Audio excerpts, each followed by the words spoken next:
Hey guys, turkey season is in full swing right now, and if you are planning on getting after it, make sure to pick up some Meat Eater Phelps turkey calls to stuff into the old turkey vest or into your fanny pack right now. I carry a few different things. I like to use mouth calls, and I like to use pot calls. Mouth calls or diaphragms, I like them because it gives you hand-free calling, meaning when you're working a bird up close, you can have your gun on your knee, finger on the trigger, ready to roll, and still be making turkey sounds. I like pot calls because I just like pot calls. I enjoy calling with a pot call. Whatever direction you go, including a box call, which I don't personally use too much, but they're fun and great, and I started out with them. Yanni, on the other hand, one of my main turkey hunting buddies, he loves box calls. And what's funny is I'll now and then look to him and give him the look that means get out your box call and find us a turkey. So it's not that I don't like him. I just have Yanni use his.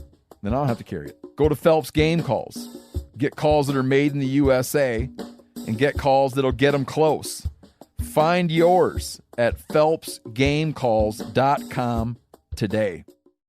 I'm KC. And I'm Tyler. And you're listening to The Element Podcast.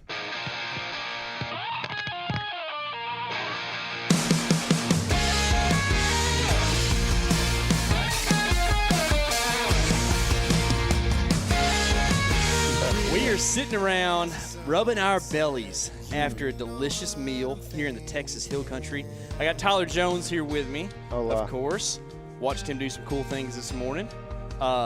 We have got Jesse Griffiths, the James Beard Award-winning author and chef, right? And then we have got Tyler Vanderkolk, right? Yeah. Good job. Of Archery Country, which, if you don't know, is a bow shop there in Austin. Do a lot of cool stuff. Pretty good following on social media as well if you want to see some funny things happening. And we can't see everything, though. No. They don't put everything out there. Yeah, that's true. Yeah. If you see Tyler at the shop, ask him to see that real funny stuff. Just on his phone. And we've been out enjoying the Hill Country, man, for some specific reasons. But in general, if you're not from Texas, we have a region in the central part of the state called the Hill Country. And it is, in my opinion at least, the most beautiful part of the state, especially this time of year. Early April, everything's waking up. Everybody loves spring, right? Yep. But here especially, the wildflowers, the birds, the butterflies, all the things just go to just raging. And along with that comes some turkeys that also do the thing. And it's pretty sweet. So you grew up here, Tyler. Born and raised. Born and raised Austin, Texas. Yep. Things have changed a little bit. They have changed a little bit. But it's still the Hill Country, right? It's still the Hill Country, yeah. So this was where we came when we were kids, man. Really? Out this direction? Out this direction. That's cool. We lived in Austin, which is an hour away, and we'd go to the lake and do all this stuff in the springtime. This is where you went, man. How about that, man? Do you still, and I can tell, but I'm just kind of prompting you almost, but you lived here your whole life, but you still have an appreciation for the blue bonnets and stuff. Yeah. It never gets old, man. Yeah. It's beautiful. It's There's nothing incredible. like it. I've hunted all over the state, been here my whole life in Texas, but not here in the Hill Country. But I've hunted the Hill Country a lot. Never seen anything like this. This property in particular. I don't know if it's different in other properties around here, but like where we're at is, you cannot believe. I can't explain to you the amount of bluebonnets that we've seen. It's hard to convey. Yeah. It's like an ocean. It is. It is. We were on top of that hill yesterday and looking down, and I had already said this to KC at one point. I was like, man, I wish they would take aerials at this time of year just to it would look different. You would think, is that water, Exactly. But we were on top of a hill yesterday, and there was it was just solid blue pasture, out probably a mile and a half away from us or whatever. But like you had to look at it and think, oh, that's probably bluebonnets. That's not a pond. You know what I mean? There was one time I vocalized yesterday. I was like, oh, there's a pool right here. And then we walked around the corner, and it actually was a little opening with bluebonnets, and I felt kind of dumb. I don't know if anybody caught on that I made the mistake, but it was a cool mistake. Yeah. Because, it was. And we were joking about how, you felt like you needed to be in a canoe or something when you're walking through them as opposed to walking around, because it felt almost waterish because you kind of flow through there. What's not blue is red or neon green or yellow or white. It's just every flower's popping. Yeah. Yeah, it's the Indian blankets are one of my favorites. Yeah. The red with the yellow around the edge. They are in fact, one of my favorites too, except for a really specific moment.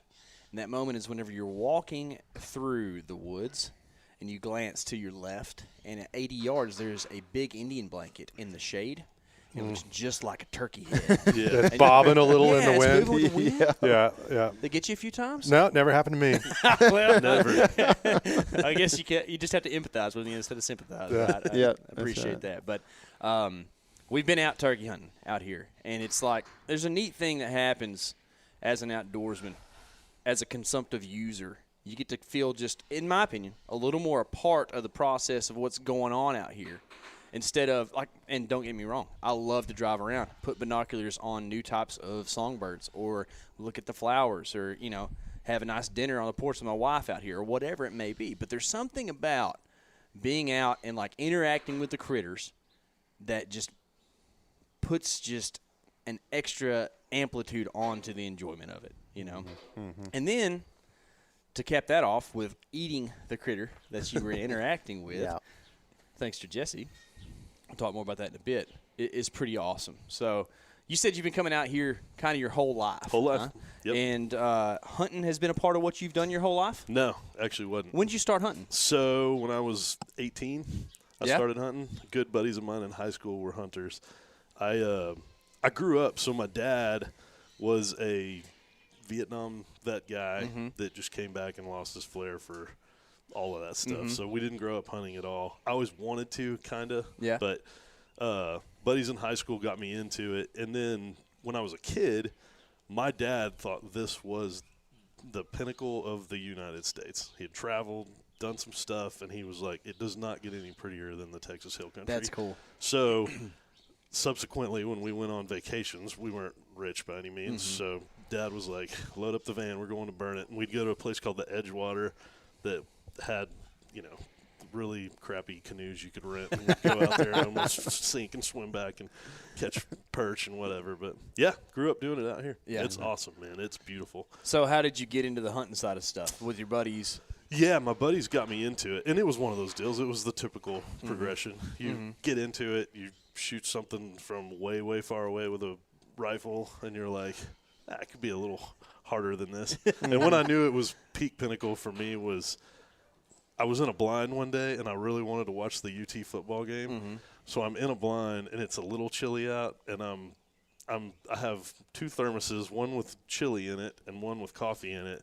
And I'm watching the Texas football game, and a deer stepped out, and I was like, I'd probably take that. So I turned the volume down, I rolled the deer, and then I watched a couple minutes, went and cleaned the deer, and I was like, I want a little more of a challenge. Yeah. So that was the archery aspect. I went from that to a open sight 30-30, did that for a couple of years, and then got into archery, and I never really looked back. Have you ever seen that meme floating around that's like the invention of archery? And it's like a guy, you know, from a Renaissance painting. He's like, I'd like to stab that guy, but he's over there. You know? Way over there. That's That's exactly it. Yeah. No, that was it. It's awesome, man. Yeah. Archery is so much. To me, it's just, it's not more pure. It's just, you're so much closer. You're hearing them step out there, and you're, you know, I don't know. Yeah. So Just you love made that a big feels. part of your life now, but Yeah. somehow or another you became a taxidermist along this way. I did. What's the origin story on that? Oh man, so the super short version is I was not the brightest crayon in the box in high school. Got out of high school, didn't want to go to college. My parents were like, "Well, get used to saying you want fries with that." So I started a filter company. I worked for a year for a company that basically did air conditioning and stuff like that. I saw a need for a niche of a niche of a niche, and I started a filter company in Austin, called it Austin Filter Service, real original. And long story short, I started that in 1998. And it was hammered, it was good, it was busy all the time, and then it would just dump off in the wintertime.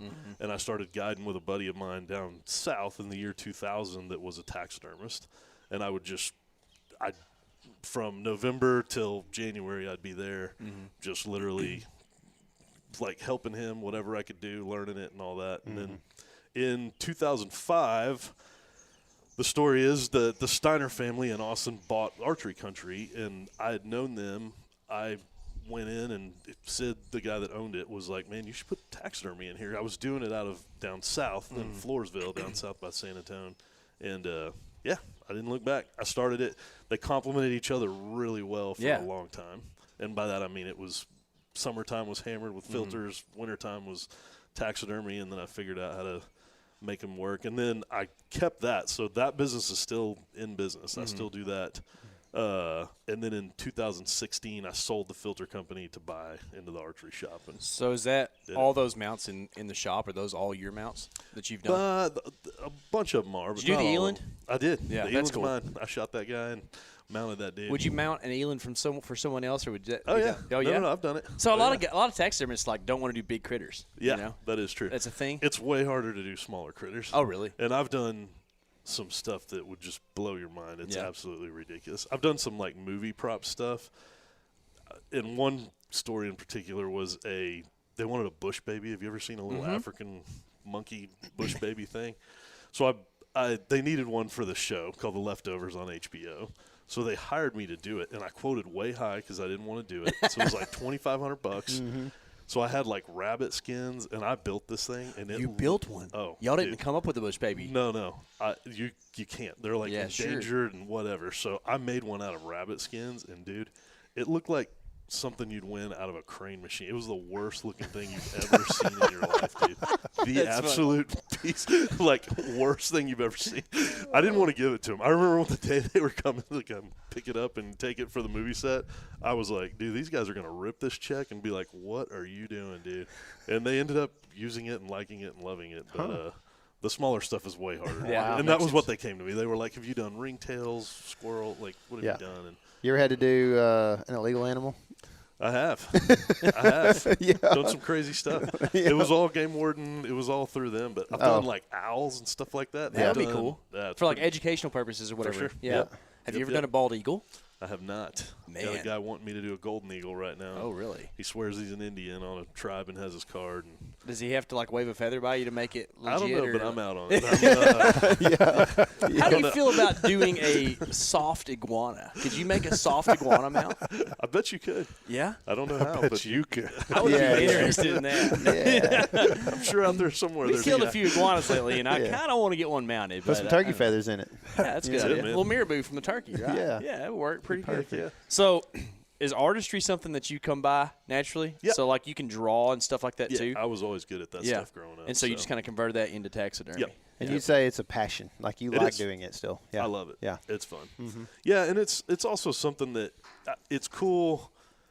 It's kind of like Jesse's stuff or anybody else's craft. You're taking something that's, inanimate and something that just looks like a tanned hide looks like just a wad of hair over there, and you're turning that into something that looks realistic Right. that will fool you if it's in the woods. That's the goal. You're trying Yeah. to make it look as Yeah. lifelike as you can. So What's your- Creativity's cool, man. I Yeah. love. Like I just think I think one of the hardest things that humans can do is make something out of nothing. Pretty much, you know what Yeah. I mean? Like essentially, take a few things and then make something completely new out of Yeah, it. You know, for So, sure. I songwrite, and to me, it's like it's a little more. I have a process sometimes where I could explain to somebody how I do it, Yeah. but to them it makes no sense. And I had to come up with that at some point too. So at first it didn't make any sense to Yeah, me for either. sure. You know what I mean? It's like how do you put these things together and make something that people like? Yeah. So pretty cool that you Yeah. you do that, man. Same deal. Yeah. It's fun. Yeah. What's your favorite mount you've ever done? It's probably one of those movie prop ones, man. Yeah? I did. So there was a show on AMC called The Sun, and it's a weird story, but they needed a cow head on like an Indian war spear. And the scene was the Indians are mad at the landowner, so they killed one of his cows and they stuck it in his front yard, and they were like, don't, mess with us or something like that. So the super short version is I went to a place where they butcher cattle, and I was like, I just need a head. I'm not looking, they thought I was looking for the meat, like cheek meat or something like that. And I'm like, nah, I just need the skin, man. Just the skin. And they're like, dude, this guy. They're like, get out of here. But anyway, I bought a cow head and I mounted it. And what was cool was I mounted it and I was like, dude, that looks dead. It looks realistic. It looks awesome. And it was a black cow head. And so the producer comes back and he's like, yeah, by the way, this is a night scene. We needed like a white cat or something. Oh, I'm like, "What? man. It would have been nice to tell me that." So Yeah. I bleached it. I took peroxide and I bleached it, and it turned out to be this like kind of chocolate brown color. And then I airbrushed it white and all that, and it in the show it looked unbelievably That's good. It was sick. pretty That is legit. cool. How'd you man. get That was looped in my with the favorite one. Hollywood crowd doing this stuff? Austin. Yeah? Austin's Yeah. full of, I mean, everybody knows that. Austin's kind of a hub. And Yeah, sure. those dudes, they're all around Austin, and they're always looking for the best deal. They're always looking for something, and it was, Yeah. just got linked up with So them. taxidermy was kind of your avenue into the bow shop because your friend at that sure. point in Yep. time was like, "Hey, put your stuff in here." Yep. Yeah. And I put a shop in with him. So when he bought it in 2005, at the old place, I had a range in the back that was just a couple lanes that they blocked off and boarded up, and I put a couple coolers back there and did it out of there for 6 or 7 years. And then we moved over to the shop we're at now, where I had my own space and all that. But yeah, that's how it started. That's cool. So is cool. did you set out in life like wanting to be a business owner? That was kind of like a thing. Kind of, Yeah. in a way, Because you did the filter thing, and Yeah. you did the taxidermy thing, and now you do the bow a shop lot of thing. it was to be, I guess, brutally honest, was to be a punk to everybody else, because I was basically like trying to. I had something to prove. Yeah, sure. At a point where it was like, my parents, and not my parents were dogging me or anything. They were just like, "Come on, man, make something of yourself." And at the time, every single person was going to college, Yeah. or had something that they had kind of picked out that they were working towards or something. And I was the polar opposite. I bopped out of there and was like, "Man, it's a nice world out here. There's some pretty bluebonnets. I'm gonna go." Yeah. Just completely just floating around life. So Yeah. Yeah. At one point, I buckled down, and like I said, that was in '98. That was when I was like, "All right, well, I'm gonna go chase this pretty hard, and I can intermix this and start making something of myself." And yeah, What makes a good bow shop? customer service, 100%. I've heard It's you like say anything that. else. I would agree with you. Yeah. We talked about it a little bit yesterday. Yeah, Yep. it's like I mean, anything else, man. If yeah, you it's treat intimidating. people right, and don't be a punk, and like when you're Yeah. wanting something, you have it, and even if you don't have it, you're not rude about it. Whatever, people love that. Dude, hunting is kind of like a big dog kind of thing, it's sure. like people in the hunting space like to be thought of as a good hunter. Yeah, Right? for sure. It's probably similar to archery. It's like No doubt. you like to be thought of as somebody who knows what they're doing when they walk into an archery shop, but not everybody does, and they know that about themselves. So when sure. they walk in, it's like this is kind of an intimidating atmosphere, It's you know. super I intimidating. mean, you get on, like we produce videos, and you get on and look at YouTube comments, and you would be like, do these guys actually know what they're doing, Yeah. Because everybody wants to tell you you're doing it wrong or whatever. And so to have that customer service, man, for me, like I'm still not like an archery nerd, Yeah. I mean, I find something that works pretty good. He informs me of a lot of the things that like I might need to know, What's cool and about I'm like, I might try that, or I don't really care, whatever it is. And then I go for it. So like if I still would say if I walked into an archery shop, there would be things and conversations that I would be like, man, I'm fixing to look like a It's novice, intimidating. And it's like speaking religion. Like I told Yeah. y'all earlier, there's stories of guys that are like, no, that particular product will absolutely not do that. And you're like, well, I've done it. It'll do it. So Sure. don't Yeah. be so Yeah, boxed close-minded in. to it. I got to say, the first time I ever talked to you, I ever met you, was years ago. I called on the phone at the taxidermy shop. I don't remember what I needed, but it was a dumb question. And I was scared. And I was like, I'm about to call a taxidermy studio with a dumb question.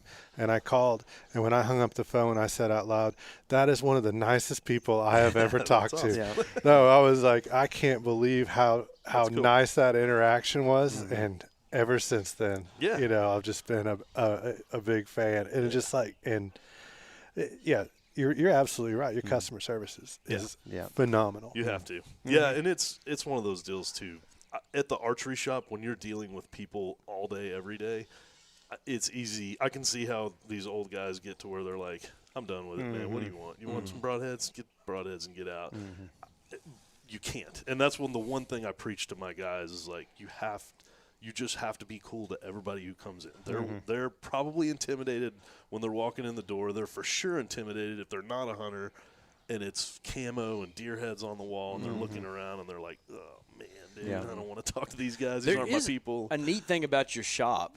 I don't know if it's always been this way or if this is something you do by design, but you walk in and it feels like you get to look at the product before you have to like look at the desk. Yeah, you for know, sure. like the desk is intimidating a lot of times. You know, for sure. And so like, and I remember I've been in there, and you kind of, if you want somebody, I don't know if this is how it always is, but if you like need something from the guy at the desk, you kind of go up there and be like, hey, what's up? Sure. Instead of like, hey, what are you doing here, guy? What do you Yeah, need? You know, like exactly, for it's sure. low pressure. Yep. You know, which is good, man. No, you know? that's the one thing I've beat into my guy. Like when we all sit around and talk about stuff, it's just it always goes back to just be cool to people because you never know where they're at in their day or anything in their life or anything. And a lot of it is just it's not reinventing the wheel. It's just being like, hey man, what you in for? Yeah. And then cool. If they're like, man, I'm kind of thinking about hunting at some point. You're like, all right, cool, man.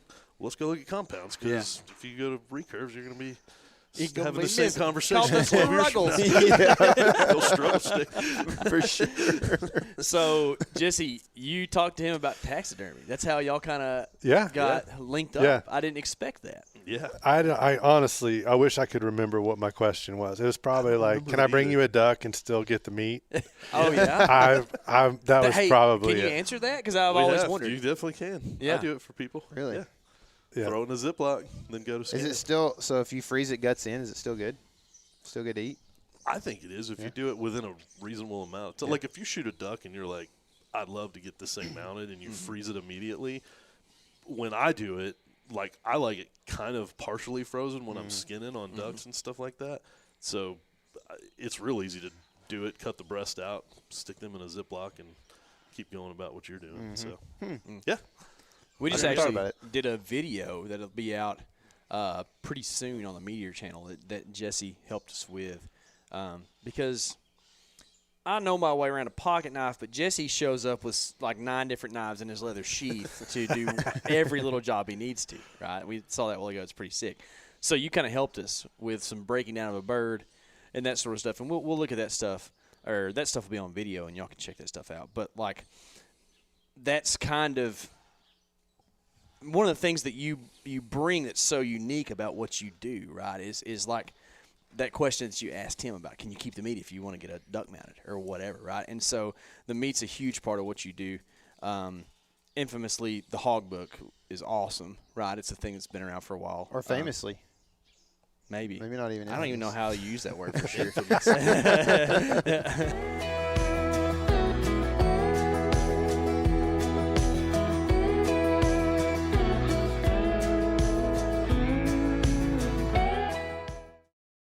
Hey guys, turkey season is in full swing right now, and if you are planning on getting after it, make sure to pick up some Meat Eater Phelps turkey calls to stuff into the old turkey vest or into your fanny pack right now. I carry a few different things. I like to use mouth calls, and I like to use pot calls. Mouth calls or diaphragms, I like them because it gives you hand-free calling, meaning when you're working a bird up close, you can have your gun on your knee, finger on the trigger, ready to roll, and still be making turkey sounds. I like pot calls. I just like pot calls. I enjoy calling with a pot call. Whatever direction you go, including a box call, which I don't personally use too much, but they're fun and great, and I started out with them. Yanni, on the other hand, one of my main turkey hunting buddies, he loves box calls. And what's funny is I'll now and then look to him and give him the look that means get out your box call and find us a turkey. So it's not that I don't like them. I just have Yanni use his.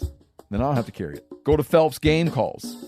Get calls that are made in the USA and get calls that'll get them close. Find yours at phelpsgamecalls.com today.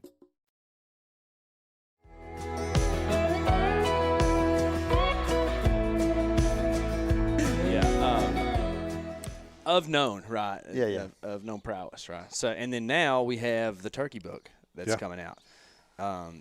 Would you say that you know your way around a turkey as well as you do a hog?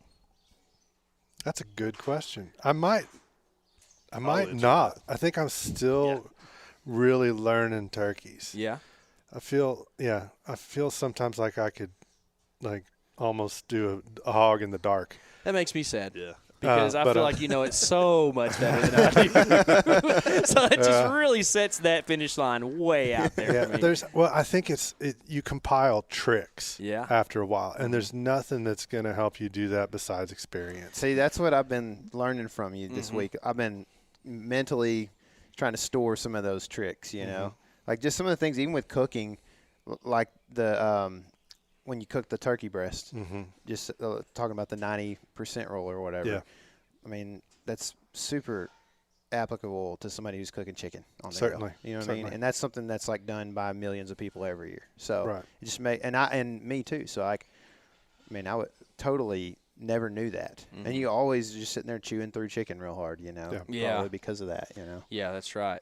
One of the things that you brought up I thought was neat was the percent yield on a turkey. Yeah, it's very high. It's real high. Yeah. What did you say? It's like 55% or something? Yeah, I actually charted one, and it came out to 55% of its live weight. Wow. And that's a bounty. Yeah. You know, fish yield, 35, 45, and then everything else kind of less than that, you know. And so bang for buck, turkeys, it's up there. And it's my favorite. So I just get excited. If you get a 20-pound bird on the ground, I'm like, oh, that's 11 pounds, you know. I like that. Yeah. Quick math. Yeah. I'm into that. Yeah. That's good. Yeah. That's cool. That's substantial. Yeah. And I think that people look at turkey and they don't think that they're substantial. 11 pounds is a lot of meals.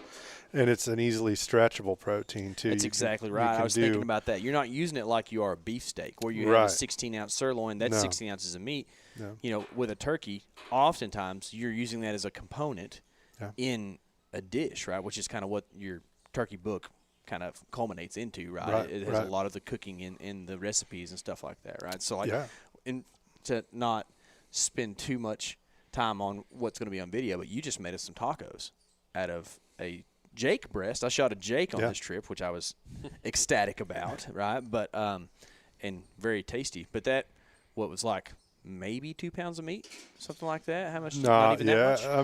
I'd say 1.5 pounds. Yeah, max. And that gave us all a nice lunch. Yeah. You know, and you're mixing that with high quality ingredients, which like you always do. But like 11 pounds of turkey meat, that's like, I don't know, you're looking at 7-8 meals for a family. Easy. You know? Yeah. And I think a big part of the book is how to stretch it, because the book's written for somebody that's going to, you know, hit 9 states and fill their tags. It's also written for someone that's going to shoot one bird and how they can treat that bird and get the absolute most out of it, because it's not only is it a resource, and it's such a different topic than hogs, you know, and it, like a call to action about an invasive, it's like, let's go kill them all and eat them, versus let's kill a few and really enjoy them, but you know, try to extract as much of that goodness out of each one as you possibly can. And so I think it's written for somebody that has a bounty of turkey, and it's also written for somebody that's got one, maybe it was the first turkey they ever shot, and how are you going to stretch as many possible meals out of arguably one of the best game animals on the planet. It was very arguable today. This is one actually a lot of arguing. Yeah, it'd be the opposite arguable, I guess. Inarguable. Inarguable. That's it. I was like, man, pretty good right there. Yeah, for sure. It's my personal favorite, so it's easy for me to be like on that soapbox. Did you grow up doing a lot of turkey hunting? No, sir. Really? I will say, I didn't start hunting until later in life. I was probably in my very late 20s. Oh, wow. But I do remember, and I put this in the book, this story. I remember traveling through the hill country with my dad, and we went to a rest stop, and in this canyon below us, I saw a bunch of turkeys. And my family didn't hunt, but something clicked, and I said it out loud. I want to shoot one of those birds. And you guys are kindred spirits. And my grandfather had a shotgun, and I outline all this in the book and tell this whole story.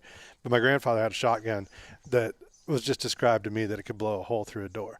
And so I told my dad, "Is like, I want to shoot a turkey with Grandpa George's shotgun that can blow a hole through a door." And so that was the first animal I ever wanted to hunt. Wow. And then as I started hunting, and it's a difficult bird. At least for me. And so, as I progressed as a hunter, I really was starting to get taken by the hunting as well. But since the first time I tried wild turkey, I was just very taken by the meat, and I'm highly motivated by that. So at what age did you get to fulfill your dream of shooting the turkey? How old was I when I killed turkey? I was probably in my early 30s. Did you do it with Grandpa George's shotgun? I or- did not. Yeah. I did not. Do you still have that shotgun I around? do not have it. First one I killed was with a rifle. As a lot of Texans. Yeah. Yes. My first turkey was with a Yes. rifle as well. Yes. You know, because we have a very unique situation. We have a fall turkey season. Yep. And in the fall, you can shoot hens and gobblers in some counties. In some counties, yeah. Again, let me give the element disclaimer. This is not legal advice. So check your rules and regulations, right? But I think that turkeys are almost, by Texans, treated as bycatch a lot of times. You know, you're at the deer lease in the fall, and Yeah. a turkey rolls through, and you're like, oh, yeah, I haven't seen a deer. I'll shoot that, you know. And but that's when I kind of first got the taste for it too. Is Yeah. you shoot one of those. I shot a hen in the fall one time at 87 steps, which again, I also am not giving people advice on shot distance. But I was 12 and I thought I could kill her, and sure enough, killed her dead, 87 steps, and took her back to camp, and we stripped it up and fried it up, and ever since then I was like, hey, Yeah. I like to hunt Team turkey. turkeys. Yeah. That's it. So when did your cooking career begin? Oh, I mean, I loved cooking when I was a kid. Mm-hmm. I loved it. And then I started working in restaurants also. I mean, when I was legally able, I think I was probably about 15, 16 when I started working in restaurants, and then gravitated to the kitchen by the time I was about 19 or 20. And I've just was in the kitchen ever since then, and just have never left. And I enjoy it every single day. I love cooking, and I will for my entire life. You can tell, man, when you start working on something, like, just you have the light in your eyes, man, when that's going on. It's evident. So you've done some like traveling. It would seem, and learned from a lot of different people, different cultures, right? Yeah. And because I heard you talking about maybe some time you spent in Mexico at one point. Yes. Was that like an employment deal, or are those mostly employment deals, or are those just like, hey, I'm just going to go learn something new so I have, more arrows in my quiver? Yeah, it was just a learning deal. I did not go to college or cooking school or anything like that, and I felt like the best way to learn would to be go out there and see what other people are doing. And I learned so much. Most of what I learned that has informed my career was that when you went to a place, you saw how they reacted to their ingredients and how they respected those resources and how they would foster that in the form of cuisine. Like if you go to southwestern France, you're going to get walnut oil and duck and white asparagus and oysters. And then if you go to the, mountainous part of Mexico and Monterey, you're going to get dried chilies and dried beans and goat. And both of those cultures have done absolutely as much as they can with those, and they've almost perfected it. And it's just, and to see the techniques and the culture and the tradition and how much love they put into that, and then you can come back and what I did is just try to replicate that in Central Texas. And then hunting becomes just such a big part of that because it's such a part of our heritage. The land supports so much game here that it naturally became part of that. And so travel really informed that, just to see how other people do it and the techniques, and whether that's based in creativity or artistry or just based necessity. Right. Just to see how other people are doing it. It's fun. Travel and like interest in the culinary arts, those things are hand in hand. Yeah. It feels like, and I think that oftentimes travel is kind of like the gateway to like being interested in food. Yeah. Because I can remember like and I'm nowhere near where you are, but I also too, as Tyler does as well, like enjoy cooking, enjoy unique opportunities with food. And I can remember going to Costa Rica as a 17-year-old and being like, oh, wow, this is different. And it was like my whole world was opened up. Like, oh, look at all this different stuff that you can do with food and different That's fresh where your ingredients. plantain affections came That's from. exactly right. Yeah. I went to Costa Rica and I was like, man, plantains are awesome. I didn't even know those things existed. I just don't like them for whatever reason. Oh, I just potato don't and a banana had a baby. That's And- it, Yeah, man. I just want the banana. You know what I mean? And those cultures, they love their starches too. You know, like there's yucca and there's jicama, Yes. right? Like all this stuff. Oh, It's- it's so good. and it's like, wow, these are like potatoes but healthier. Like this is all right. But, yeah. Anyways, and then so you love turkeys. Love them. You happen to have some friends that love turkeys, Mm-hmm. and you got another friend that's got some turkeys, and here we are, guys. Yeah. We're all here hunting and hanging out together. Yeah. It's been a great couple days, and I think that Tyler and I have cemented our opinions this week that Rio Grande turkeys are the supreme subspecies of wild turkey. There will be some people yelling about that, but that's okay. Michael is one of them. He thinks Easterns are cool, but no way, dude. These turkeys are awesome. Jesse, you have put some miles on your boots. You may have even worn a little rubber out there. Yeah. Y'all did a lot of chasing this week. We huh? did a lot of chasing. Yeah. I love it. I love it. You know, I mean, I didn't see a turkey. You never saw a I turkey? never saw one. Oh, we heard turkeys. We were close to turkeys. Mm-hmm. We knew where they were. I was, you know, a little frustrated. But when it's that next day or that later in the day feeling, and it's just like I would do it all over. I would do it all over. It's part of it. It teaches you a lot of grace about why you're here and the enjoyment and the time of year, company, the food, and it's okay that those turkeys are still alive. It's totally fine. Yeah. You know. It's not like chasing pigs or something like that where it's like, well, we need to get a job done. It's great that they're still out there, and I still got a lot of time left. Which of the chasing pigs, you couldn't lay off of that. Huh? Yeah. So you didn't see a turkey, but I did see some pigs. yeah, fancy that, right? Yeah, why can't I quit you? Yeah, so it was a TSS round, a $15 hog right there, and Yeah. I went for the small one, and Still pretty Tasty. good price per pound. You know? it's great. No regrets here, no regrets at all. Yeah, he dressed out to about 5 pounds. I picked it out, and it's going to be great. I'm going to do that piglet under a brick recipe from the Yeah. hog book. That's a good one where you brine it and then marinate it, and then you cook it over like kind of tall over coals. Put some space and slow cook them. Do the 90%. You cook about 90% Okay. on one side, and then flip them and do about 10% on the other side. That's slick. So did you imagine that before you shot the pig? Are you like going down the recipe list? 100% Are you? thinking about that. Yeah. I'm already like some chopped thyme, some garlic, and it's like, well, then I got to crawl under this fence, and then a little olive oil and some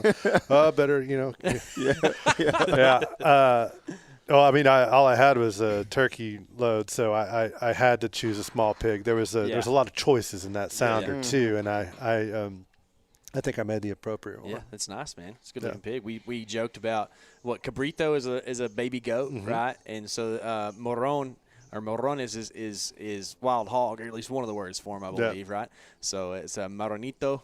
And that's what we decided we're going to call it. Yep. Yeah. And sounds like a good application to me. It's going to be good. Flatten him out and give him an eat. I've got I have the hog book you sent me, and I have a field, which is just awesome. I love that book, man. Oh, thank you. Like I go through it about once a year, and I'll go through a big portion of the book just to read it, and I like it because, so the reason that we started out.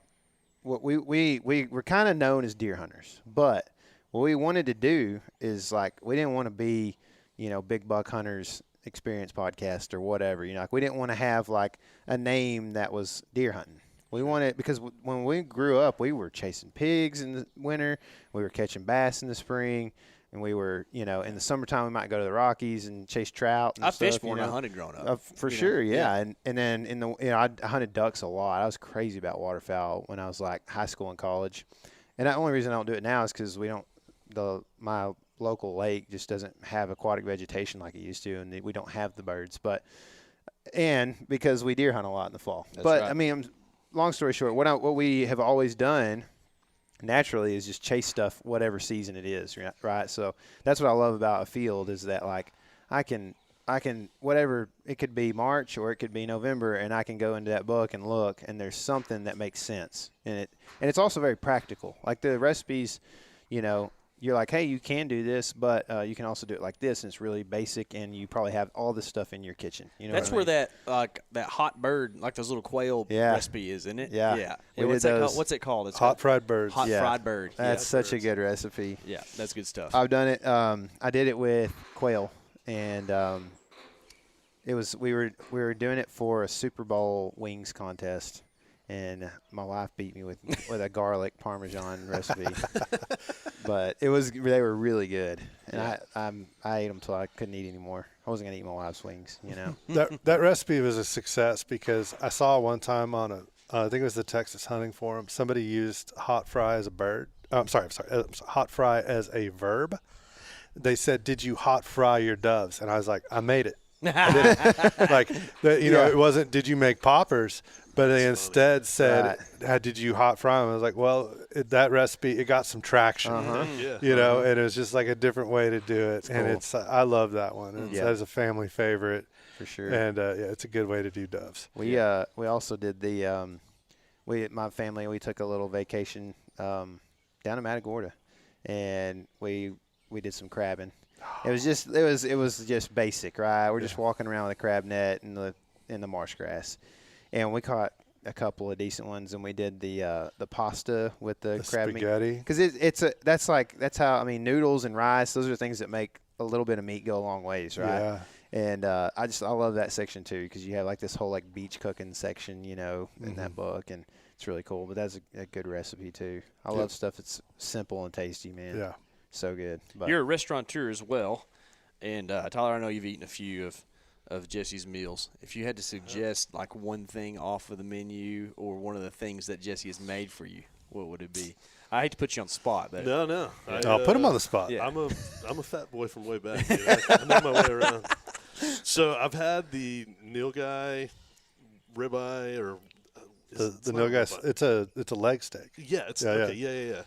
So that was between that and the pork chop. I mean, pork chop. I That's go back just to the the pork thing. chop every time. yeah, that's all I hear about, and I've never had one, so Oh. y'all are making me real hungry right now. But everybody that I talk to is like, "Oh yeah, the pork chop, man, the pork chop." Even It's Jesse will say the pork chop, you know. Yeah, it's otherworldly. it's very satisfying. Yeah. Yeah, meat sweats. Yeah. That's the second Friends reference you've made this week. I'm into it, man, for sure. So, tell people where Archery Country is. We're in smack middle of Austin. Yeah. But we're kind of becoming known more outside of that circle. We're trying to branch out. It's the hats, do a little man. more. Y'all got cool That's hats. it. That's the only man. reason. That's the only reason. Just hats. You said customer service. I thought you were going to say hats. It's just hats and T-shirts. So, Yeah. no, it's been awesome, man. It's been fun Yeah. trying to grow it. But we're in Austin, and we're just a shop trying to do our best. Yeah. Y'all have it's a great shop, but I think in particular the range stands out. You know, of course the customer service, like you said, but you bet. it's a big range, and it's I thought it was unique being in there that we were kind of sighting in and tuning a bow. There were guys in there purchasing top of the line models for like upcoming hunts, and then there were people in there you can rent recurves and stuff, right? Yep. And like do date night or whatever, right? So like it's like this serve all type shop. Yeah, It's very for sure. cool. The thing I've tried to do is have somebody for everybody when they come in, and we've accomplished that. That's so cool. if you're the frat boy, I got that dude. If you're the super redneck dude that is working on your own 93 Dodge, I got that guy too. That's it. That ain't me. I'm man. not a mechanic. We got them all. So That's cool. yeah, it's cool. Yeah, Jesse, you've got Daidue, which is a restaurant I tell all my friends if they're in Austin they should go to. I appreciate that. There's another taco truck, or I might be talking about that wrong. Can you describe the other thing? Yeah, Lo Salvaje. It's out at the Desert Door Distillery, and it kind of I would describe it as like West Texas bar food, but with mostly wild game. A lot of wild boar, a lot of nilgai. We do quail, duck. There's some turkey on the menu. Hey, I got a too. question for you. Because you at Daidue, you're seed oil free. Let's go. Is that a? It's catching on, guys. Is that a? What is? Do you live your life like that? Is that how you? I do. You do. It's at home. And that's a choice that you made because you think it's healthier. right? Yeah. Or is it just for me, it's quite simple. It's just a connectivity to ingredients. Mm-hmm. I have no connection to canola. Me neither. And I don't even know what I it looks can't like. even recognize it in the field. right. And so I'm not a nutritionist, and I wouldn't purport to be so, but I just like to understand all the ingredients. And the way I select all the food at Daidue is what I feed that to my daughter.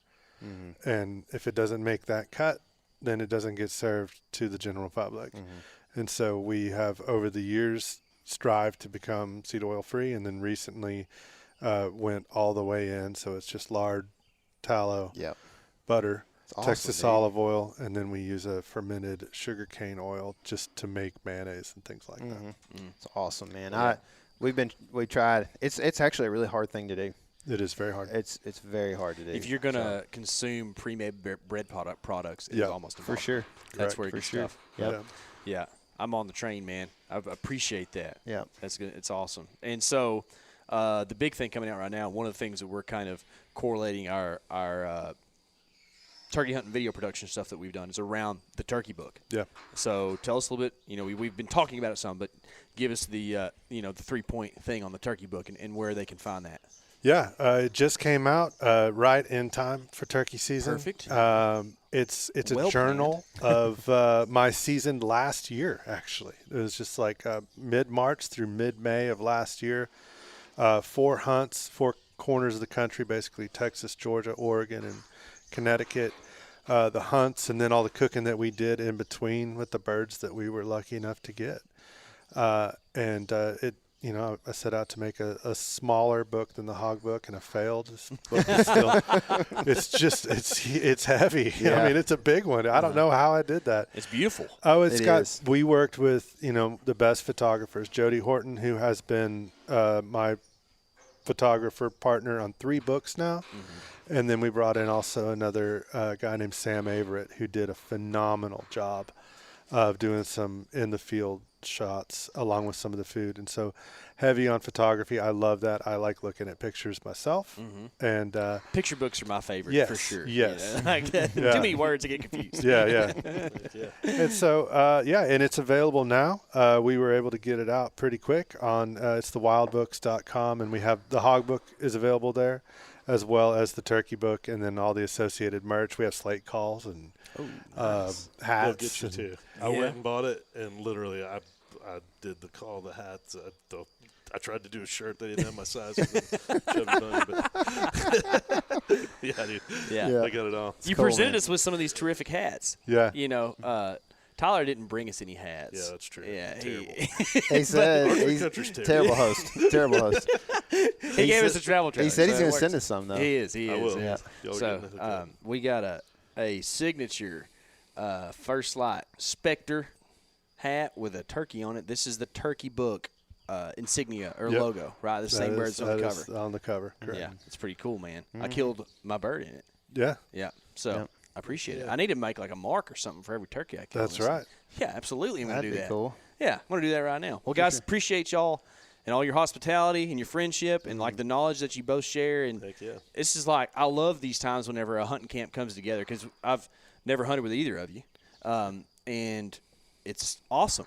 I can't wait to do it again. We got the invite Likewise. from you. We'll do So it again. I don't know if We're gonna do it you've again next invited year. Jesse or not. He is not, Oh, in fact. okay. Yeah, but, Here's what's crazy. I'm surprised we're all here anyway because I took Jesse out here last year to try and get a bird, and we put some miles on boots. And did we hear? I think we did. maybe We heard one heard gobble. one gobble about 4 miles away, and that was it. And I was like, well, he's not going to come back. Oh, I love this spot. It's all about that call to the taxidermy We know, shop. yeah, exactly. Exactly. Yeah. Fellas, this has been awesome. Thank y'all so much. Thank you. Guys, Thank we'll link you. to all that stuff in the description below, both for Archery Country and for everything Jesse has gone, especially with the turkey book. You need to check it out. And remember, this is your element. Live in it.